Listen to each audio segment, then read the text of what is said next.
And something that me and Brock are really passionate about is retrieving the true, retrieving things that are not contrary to the Scripture, but retrieving our heritage and even in a sense reforming the issues that we see in evangelical Protestantism. So go ahead. Yeah, okay. So what are a few examples of that? Well, like where do you feel like the church today?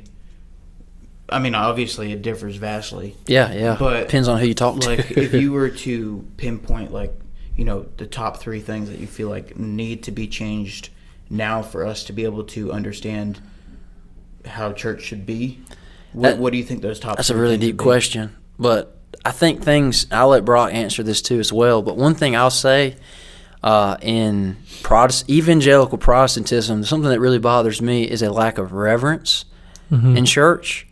Brock, we've been talking about this earlier. You go to some of these evangelical Protestant, especially youth conferences, there's no reverence for the Word. There's no reverence for Christ. There's people preaching that shouldn't be preaching God. They're not properly exegeting and proclaiming the truth of the Word. Lack of continuity, I guess you can say, with the ancient church in our practice. Why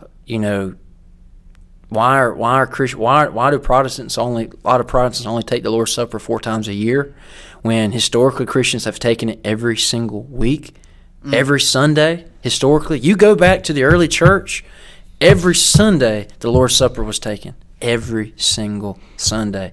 And we talked about it earlier. There were 2 parts to an early church service. You had the liturgy of the Word, teaching of the Word, and the liturgy of the Eucharist, the liturgy of the Lord's table.